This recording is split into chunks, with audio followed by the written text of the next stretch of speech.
So yeah, I guess this is the Grind Spline podcast. Welcome to the So Grand Spline Podcast. today we've got Game and Goof joining me on the host panel here, and of That's course great. today, as the first episode, we have to have a special Mm. guest, the very talented Mr. FizzleMcCoy. Howdy. Thank you for having me. Thank you for being the first person to do the Grind Spline podcast with us. I'm pretty honored that I was the first one you thought of, to be honest, man. Oh yeah, I'm very happy to be a part of it. Yeah, dude, Ryder was all over that, man. When it's got to be Fizzle, man. It's got to be Fizzle, Nice, cool. man. Yeah, man. Who's the most talkative man we know? Oh, dude, the most energetic as well, right? Exactly. You can't beat that energy. Yeah. 100% unbridled passion. Man, how is life, Fizzle? It's good. It's going swell, cheers, thanks, yeah. Starting to try and dabble a bit more into scarier things with like Blender and stuff. Yeah. How so? A lot of people talk about textures and stuff like that, and how they used to be in the game. How long, have you actually been in the Skater XL community? So I joined on the very first day it came out on Steam. I didn't like a week before it was due out. I did not even know of the game itself. But like the day before it came out, my brother just messaged me and was like, "Here's a new game. We haven't actually seen or heard anything of it, but knew it was built on Unity, so jumped on there." But joined on the first day and then made my first decks on the day after, so the 20th.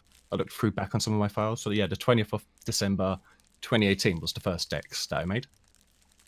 So, I mean, you just went into it. Yeah, I didn't. I mean, all I'd really known at that point was how to sort of resize emotes. So Yeah. all it was literally just picking a couple of skateboards, resizing them into the template, and felt pretty happy with that. Now I'm like, yeah, that's nothing now. But back then I was like, whoa, I can't believe I've done this. This is amazing. But Yeah. I think this game's brought that a lot to a lot of people. It's like every 3 days you put out 28 new things. So, no idea how you do it, but I know that the entire community is thankful. So, you did talk about finding the game. How did you actually get into the community? Well, yeah, so it was more so that I knew of Session. Me and my brother, we used to play a lot of the Tony Hawk games and a lot of the skate games together. And obviously, we're now both grown up, adults living in our own sort of lives. But he just one day, out of the blue, just messaged me saying, "Yeah, beyond Session, there's a brand new game called Skater XL coming out." I was like, "Oh, okay, wow, okay, not heard of that at all."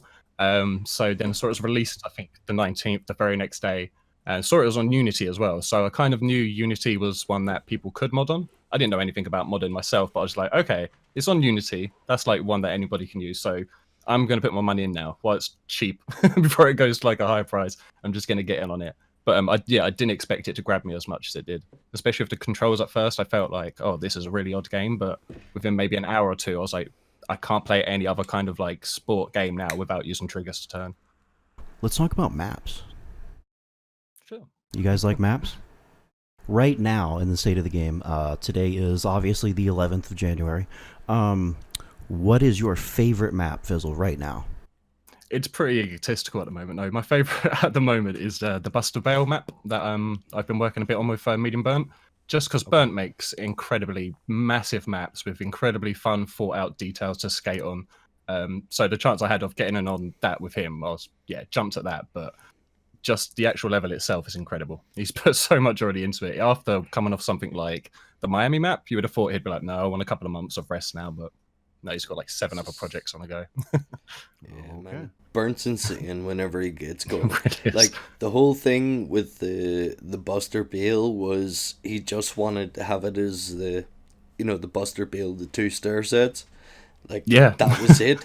And then next thing you know, it's like the next day and he's got like 100 million different other things going on and he's just like, oh yeah, just knock this up. I had an idea in my head and all of a sudden it's like you go from having like 2-star sets to having like a star set, a bowl, and an entire street. That yeah. So Burn always does that. Burn always comes out with great stuff. So Definitely. You can't.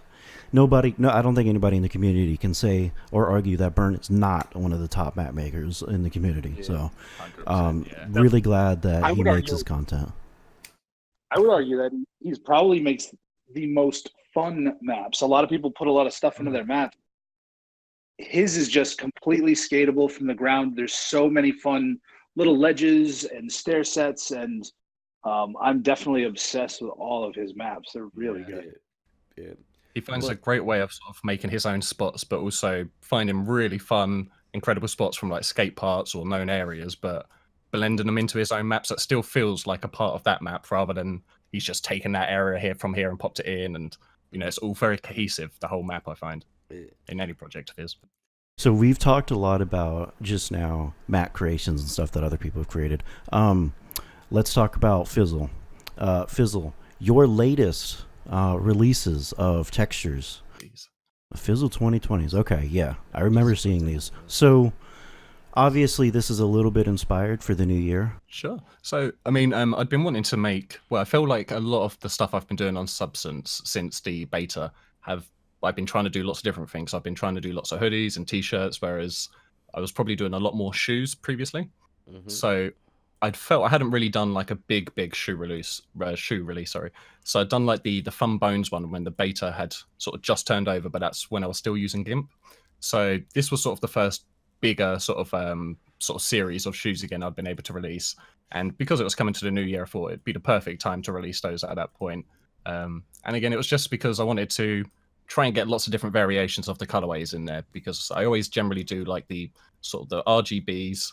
I do the black and whites, grays. I do all of the main colors, but obviously it's nice to be able to mix and match different colors and sort of shape in different parts of the shoe to give it different sort of vibes at times. So Yes. yeah, I wanted to just put more variety, and I can never pick anything, so I figured the more the better. As always, like, you know, we said that the fucking look amazing. Now, it could just be me, but do I detect a little substance paint or dirt on the shoes? You do indeed. You do indeed. So these ones, another thing I was quite happy with them was I've made these after sort of texturing on more skateable objects.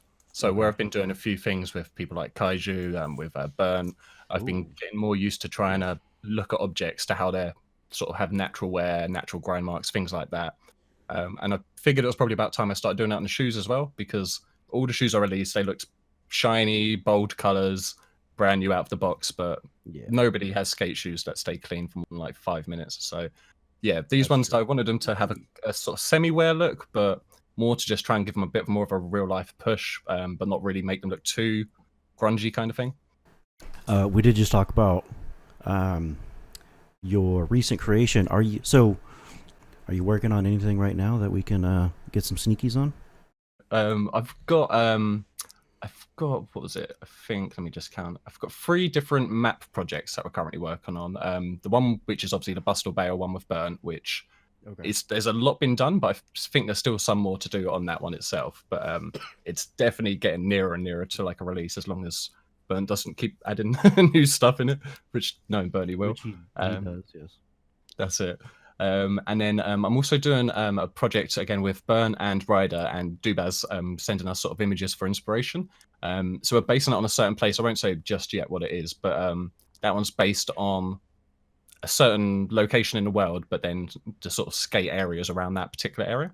So it's still very much themed around a certain like country, but yeah, you can get all the good spots from that country, different kind of places in one place, kind of thing. That's it. Yeah, that's it exactly.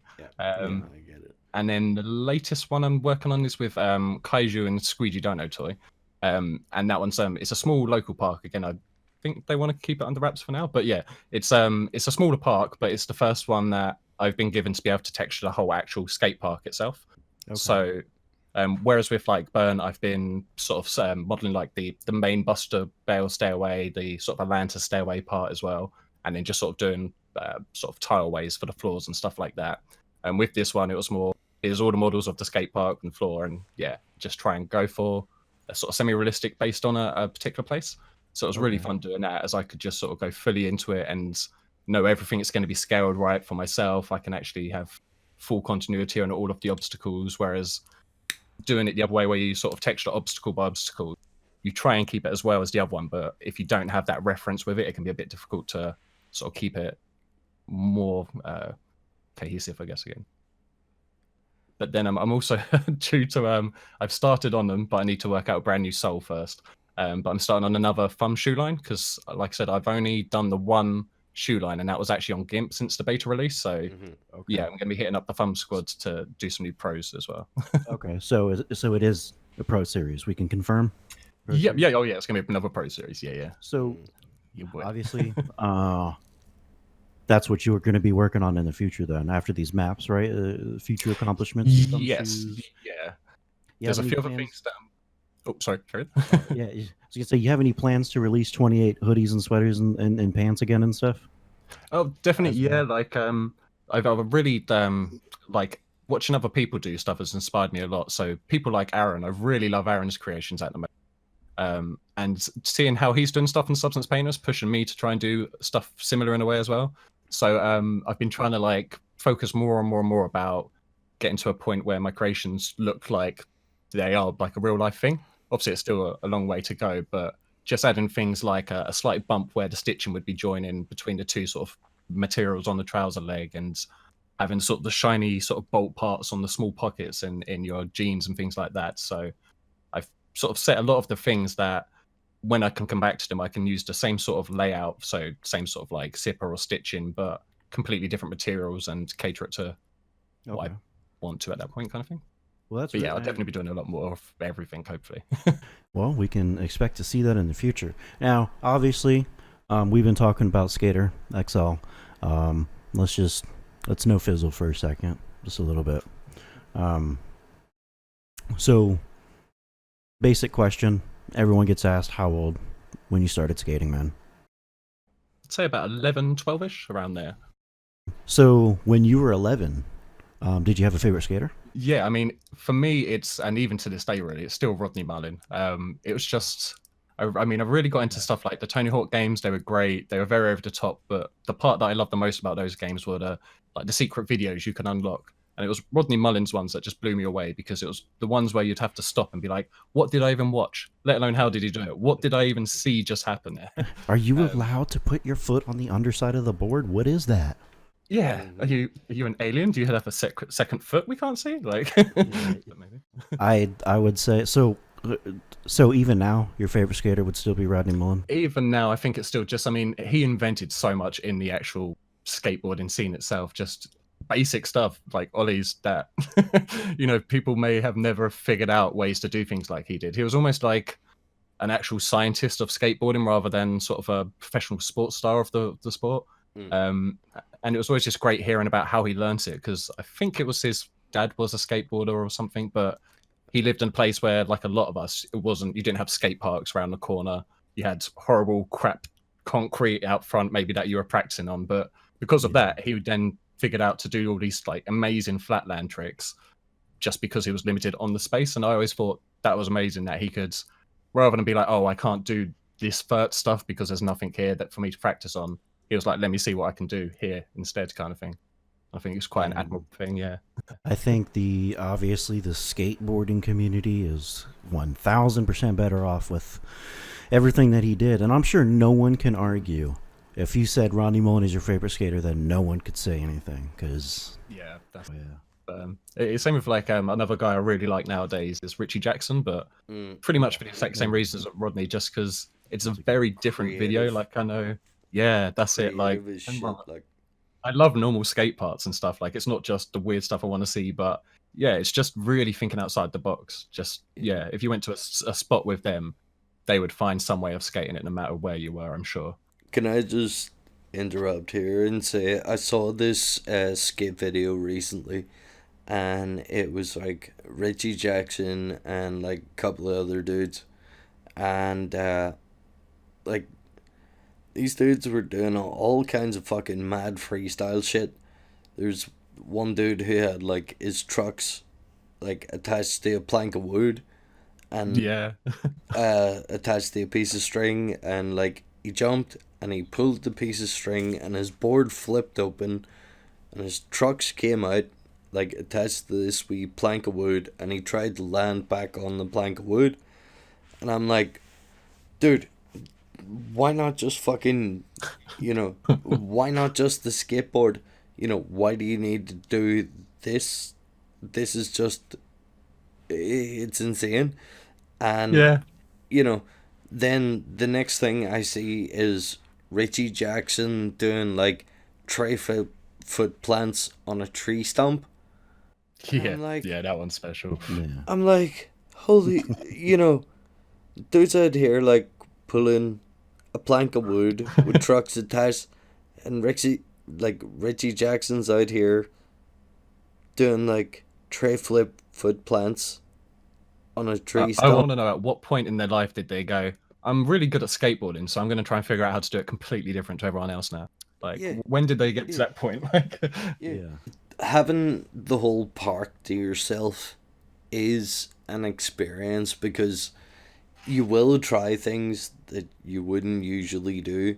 Like, personally speaking, like, I've, like, you guys have seen bridges, the, like, tombstone just by the hip. Sure. And what I would do is I would drop in on the ramp by the bull, pump over the fucking, like, the wee bit, come up to the hip, and, like, pop it up, and do, like, foot plants on the tombstone, like, foot plant nose grabs, Nice. and then, like, just Okay. into the other side. And I would do that, like, for maybe, like, half an hour until I got, like, tired, because, I'm old as shit now. Like, I can't I can't keep doing all this stuff. It's like, do a trick, sit down, catch your breath. Yeah. Like, That's some shit, ibuprofen. Yeah. Well, no, not ibuprofen. Smoke a joint. And Got a headache now. It's Too like, much up and down vertical movement at a fast pace. nah, the worst thing's getting fucking tunnel vision. Tunnel vision whenever you're skating is the worst thing ever. Because I never had tunnel vision until I played Guitar Hero. Oh, God, yeah. Right? Just turn away, and all of a sudden it's like, oh, all shit. of a sudden This is a the flashback. I gotta walls are say melting. that my face has never itched more than when I play Guitar Hero or Rock Band. Yeah. That one hair that's I just don't in your know eye somehow. Like, how it happens. But yeah, so is your favorite skate video indicative to Rodney Mullen at all? Pretty much. I mean, I was like the Rodney Day 1 series were probably like my favorite ones to watch, but like Game was saying, the Richie Jackson Death Skateboards part, so like the one where he's doing like the double foot plants on trees, and more Crazy recent the Matt shit. Thomas had ones, just ones that's almost like Ridiculous. you're watching them trying to approach it more as like an art, even more so than that's just a physical thing to do. I think the first time I saw Richie Jackson is Barrick's Trichopedia. He was doing like a tray double flip, tray double hippie flip over some caution tape or whatever, and it was ridiculous. Yeah, it was ridiculous. So, yeah, good on him. Can only assume he's had so many head smacks just from tripping on stuff learning that. Although the hair probably cushions it, so that's fair. How much wax do you think that guy goes through in a skate session? He just has like a little toothpaste tube that just automatically squirts. Something like that. I was gonna say he probably has like a special pants that have a compartment in it just for like wax that can just like melt in his pocket, and he can just like slather it on. Man, his I'm going to put it shoes past are him to have like wax. a little invention. He has a lighter that he can like press a button in his pocket and it just melts wax by his shoe for him or something. Man, I swear to fuck, the bottom of his shoes are made of wax. He There you waxes the bottom of his shoes. The bottom graphic was buttered on. Exactly. He just uses Michael Jackson shoes and good. So If he is not sponsored by a wax company, then shame on him. yeah, too right. Someone's they missing should- out. They Like, should hop on that one. yeah, man. Like, I don't know. What, like, get like timekeeper wax, or like thumb squat wax, or like hoodlum wax, or 116 wax. I don't know. I'm sure 116 wax kind I'm of sure sounds someone's- good. Like, Made Yeah. a model of some Yeah, wax. on Kind of sounds like a phone number to get good vinyl. Cool. Dial. 116 wax. Hey. yeah, dial 1-800-116 wax. Get your wax now. So you don't have to answer the next question. But do you still live where you grew up when you were skating as a kid and stuff like that? I'm not too far away. I'm like, it's still a good drive back to the sort of where I lived, but I'm still in sort of the distance, like Greater London, I'd guess. Okay, so you're still in the general area, so it's just like skateboarding, man. The whole you just grow up and you just never move, and it's the same spots over and over again. Except everything is like much smaller. I recently went back to one of my old houses, after we moved, and the whole neighborhood is so small. It's so tiny. I remember it was huge. It's so small. The park where I used to go out to like get high, so my mum and that didn't notice. Like I went back there like one day just to go have a look. Yeah, I was like, it's so small. Like how did I think I was hidden there? Even that's crazy.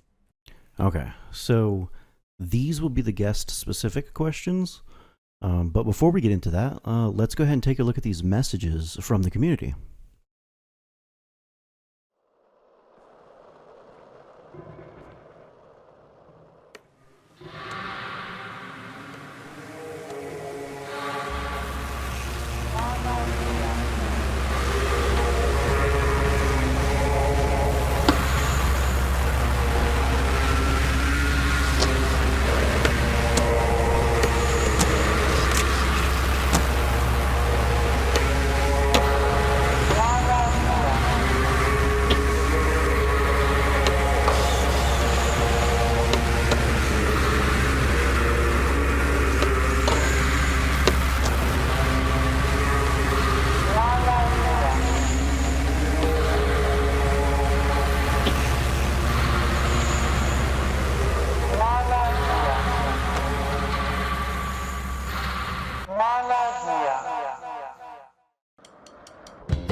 Well, we're back. And it's always great seeing the community come together to advertise their merchandise and products that they create. So, obviously, Fizzle, how the fuck do you make the shoes look so good? Very cool. Well, I mean, I think with a lot of it is like patience. Just patience. You don't have to rush to put anything out. Like doing it at your own speed as a modder, I think is the best thing because you don't have anybody who's saying, yeah, you have to get this done within a week or so. So you can really take your time.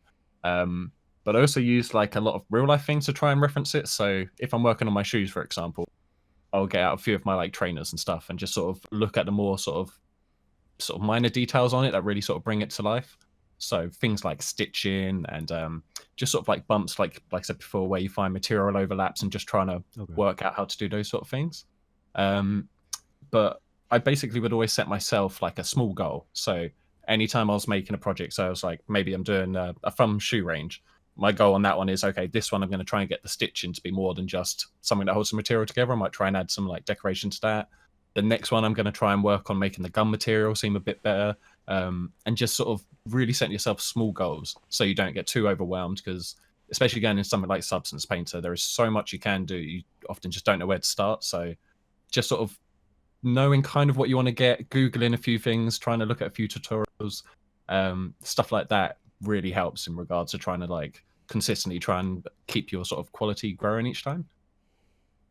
But yeah, and I guess just criticism as well. Like Game was saying earlier, people who are given constructive criticism is like the most vital bit, because you may think you've done something really well, but somebody might be able to point out something really obvious, just like like, oh, it's too shiny on this part of the shoe, or have you thought about doing this sort of thing, or and it just sort of it gets things going. Okay. Yeah, so I don't really want to get into the alpha because we're in beta. We just want to leave that one behind. But really quickly, for the people who don't know, what was the process for texturing in alpha? As far as program. It was a lot easier to use things like GIMP or Photoshop or any kind of more 2D based sort of photo manipulation program. So because they had really easily set out UV layers, so basically the way that the game looks at the files, the way it gives it to us in 2D so we could work it on, it was very spaced out, sort of the t-shirts, there wasn't a seam in the middle. It was just very easy to put your own logos and things onto images in that sort of manner through just something like Photoshop, and then have it work in game.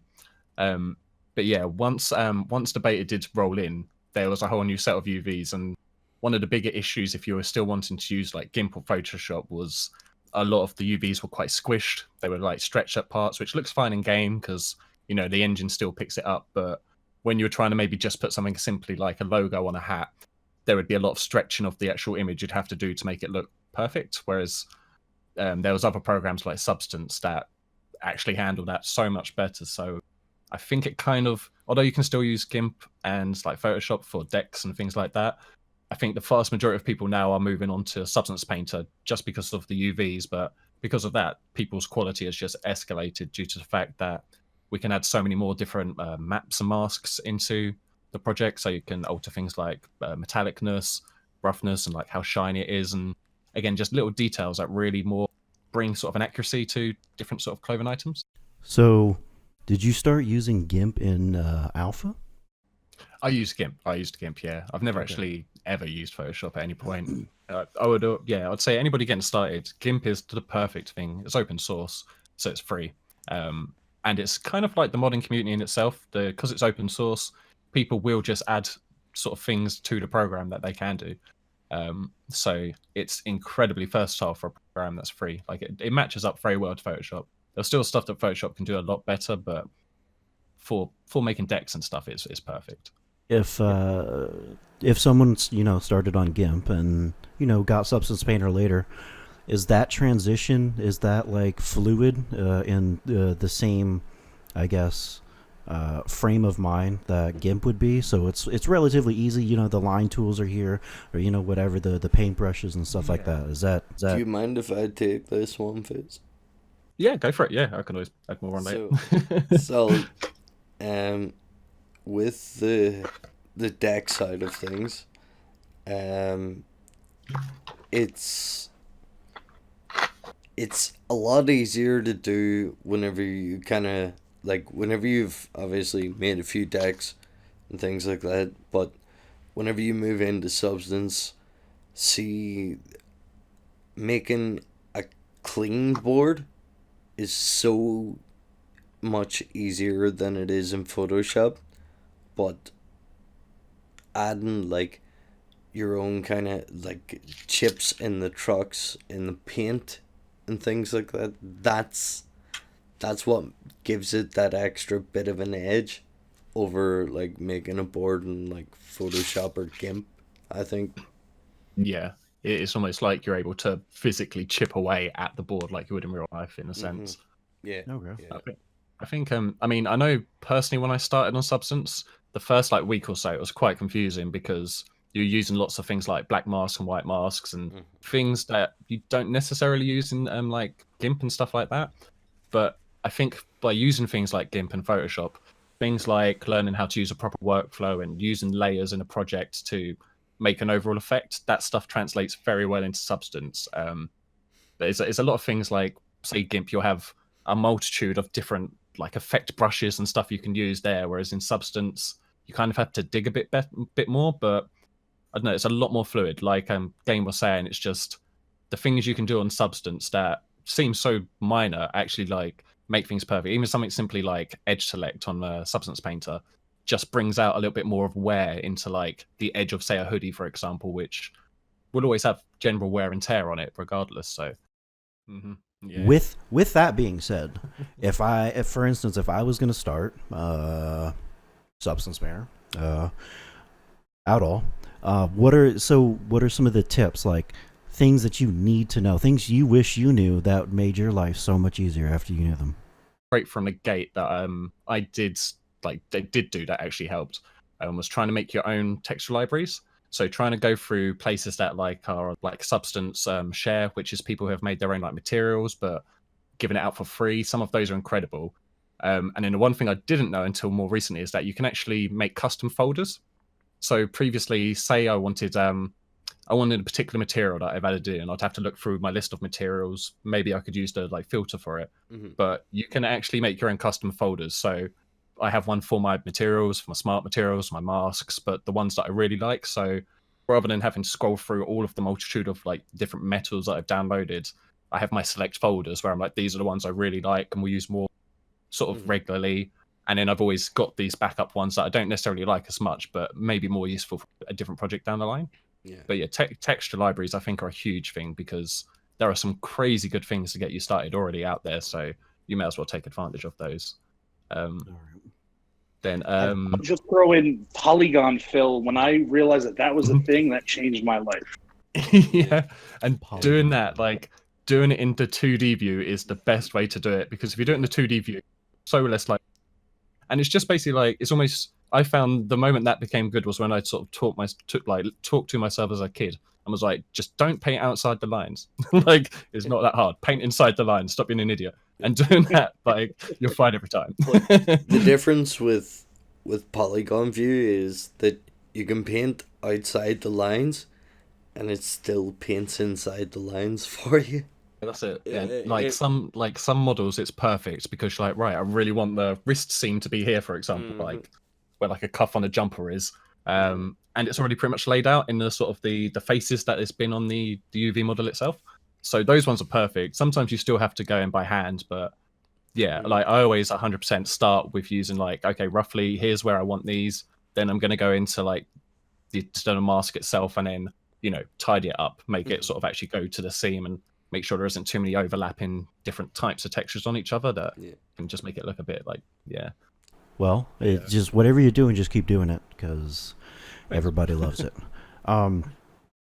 Yeah, so I suppose in regards to stuff that other people are doing, is there, I guess, anything that you would like to see in the community, whether it's textures, whether it's, you know, a contest or whatever, that you aren't seeing now that you would like to see done more regularly, or at least just a one-off thing, like who knows? Well, there was one thing we touched upon earlier, like near at the beginning, which was having more like creative teams, so more groups of people working on sets of maps or groups of people working on certain clothing lines, just where I think it can be really beneficial. It's like anything, like playing an instrument, you're always going to learn a lot by playing with other people, and it's exactly the same with like texturing and modeling. The more people that you can work with, the more insight you can give to each other, and it just takes so much of the workload off. I mean, again, people like Bernd who will be spending ungodly like amount of hours, I'm sure, texturing and modeling. It kind of relieves a lot of it because you can easily burn yourself out with stuff like this, as there's always something extra you want to do or another way you want to sort of improve or another project you want to do. And sometimes you do have to just go, I'm going to take a couple of days where I'm not going to think about it. I'm just going to watch some dumb shit on TV for a little bit or something like that, just because, you don't ever want to get burnt out, especially in something that is just, something you're doing for the joy of doing it. It is something that is just, something that's enjoyable for all of us. I think that's the main reason we do it. It's just a nice outlet to have something that we can be creative for. So if you end up burning yourself out on that, then it's not going to be beneficial in any way, shape, or form. So No. Yeah, I think with the community as well, a lot of the stuff that I'd want from the community, I think is already there. A lot of, like things like the competitions. I think Right. we're seeing more and more of those pop up, which are great ideas. I love seeing people's entries for it, just sort of creative ways people are coming up with different competitions and the actual encouragement people give to each other throughout all of like the channels, sort of like map creation wise, texturing wise, filming wise, just anything. People are always happy to encourage others and try and help others further whatever they do enjoy from the game itself. So your most proud creation that you've ever made in this game, hands down. What is it? Best ones that you love. I wouldn't Never even give necessarily up. say they're the best. I think the Fizzle Filths are my favorite. They're not necessarily like the ones I think that I've done the best with. Like I think most of my things I'm more happy with the latest creation I've done than the one before it. But with the Fizzle Filths, I think it was the first time I really sort of tried thinking more into how this shoe be used and not just let's make this look like a nice shoe. So I think from there that kind of opened my eyes a bit more. It's made stuff like texture and maps easier, which in turn has made texturing the skate stuff more easier as well. I've kind of started branching out and finding a few other just like general models you can get for free to practice texturing on as well. But I don't know, each thing you learn, I feel like it kind of spurns you on and kind of makes you go, well, if I know that, maybe I could achieve that. And yeah, where there's a will, there's a way. Well, I was gonna ask Fizzle, have you ever textured before you were invited to the Thumb Squad team? Is there any non-Thumb Squad textures just floating around out there? Yeah, I mean, I've done a lot. So like the first before the beta, I think I had about 4 different different cloud service drives set up because Holy. there was just way too much. There was like 15 gigabyte alone of just Thumb Squad. Then yeah, I think like at that time wasn't using Mega, so I had I think 3 or 4 other 15 gigabyte cloud drives that were just stuff I'd made. That was like 80 megabytes at tops and some stuff. So it wasn't like big files either. It was just a lot. And then since the beta, I think I've used maybe like 30 gig of my Mega, and then I think I've got another one set up for thumbs that I haven't checked recently. But Can I also just ask? I know you had a Mega for the the pre-beta and stuff as well. I take it all that stuff. Well, the majority of that stuff's gone now. Like, I can't.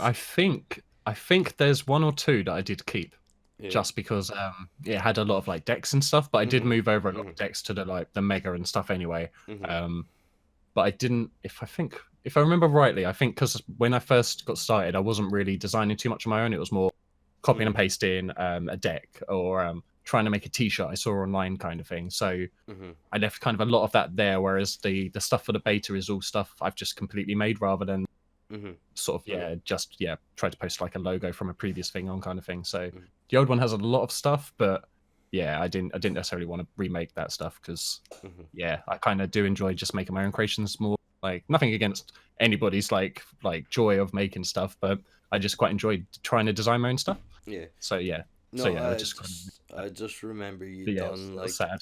a It was a load very of- sad moment. a load of band T-shirts and stuff, and Yeah, like yeah, man. that that was whenever you were starting out texture, and that's how I remember you. It was like the band T-shirts. It was like That's here's it. a load of I'd always have and stuff, like a and run. like I always wanted And- to do more than one shirt at a time. exactly. And then that's whenever I noticed it was like this guy's producing more than one thing at a time. I need to fucking Well, I need to man. find him. I need to get him on board, and I need to make sure that Yeah, we're on boy. the same page, because It's like- best day ever, baby. yeah, well, for me anyway, Oh no, I mean, like I said, if it wasn't for like being in Thumb Squad, I don't know if I would have made anywhere near as I have. But that the beta changing, one of my biggest heartbreaks was I had literally just finished making a whole Pro Series range for Thumb Squad shoes before the beta hit. Like I'd finished them completely. Yeah. We were Fizzle literally Thumb we were Bones. You had to recording an ad remake for them it and all. everything. Oh, Yeah, man, I and then the new remember beta having dropped. to delete the clips. Oh It man, was- yeah. It was heartbreaking.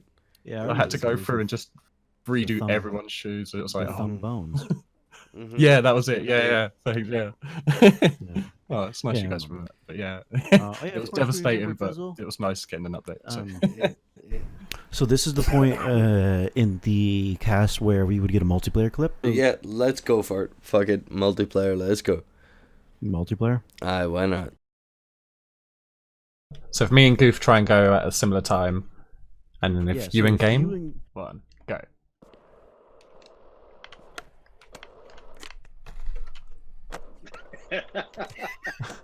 Perfect. What happened there? I didn't see anything. I saw some crashing behind me. I just see dead bodies everywhere. Okay, alright. Yeah, Goof, where you at? Or Fizzle. I'm just filming that line quickly. Oh, the one that we didn't do. The one we didn't land. Smashing. Yeah, basically. Because if you're not gonna get up the curb, then I don't have to do that big flip up the curb. Oh, you mean when I'm going up the? Oh, I see what you mean. Sorry. Yeah, no, I'm just like Ollie and normally. I'm like saving the trick for the ledge because I'll bugger up otherwise.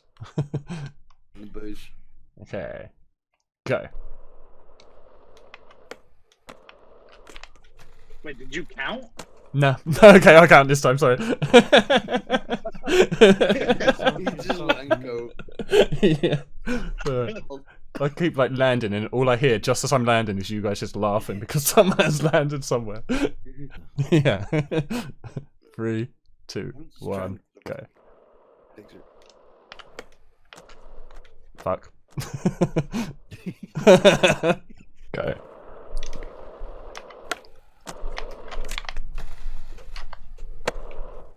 I made it. Me too. I mean, Sweet. Okay, so let me take a look. Let's all take a look. Just Yeah. Okay, so game on mine, game flies right in front of Goof, doesn't touch him. That's good. Nobody touches anybody. Yeah, I can't see any touches. Goof did. Oh, Fizzle and I actually kind of were in sync too. Yeah, you were. Nice. So, we got that. Everything's good. I think that's a wrap, guys. Yeah. yay! Yeah. Congratulations, us. Yeah. We managed to talk about loads of things. Yeah. we did. It was a thoroughly enjoyable And, experience. Okay, well, like I said, the photo of the week, clip submission of the week, Morning Wood, which is a Bale of the week, which is a segment that'll be hosted by Game whenever he can join in. And if you guys watching would like your clip or your photo or your Bale featured on the Spline podcast and talked about with our guest, just send it to any one of us. Goof, Let's Play a Little Game, FizzleMcCoy, 902 Rider, or myself, Solidus, and we'll pick between you guys' photos and clips. But I think that's everything, unless anybody else has anything else that they want to add. That was 2 hours. Yeah, I think that was pretty good, like time-wise. I'm sure like bits will be edited anyway, so Yeah, they will. but yeah, Um, that was really dope. I mean, thanks for having me as well, guys. oh I yeah, do feel honored. thanks for being on the first one.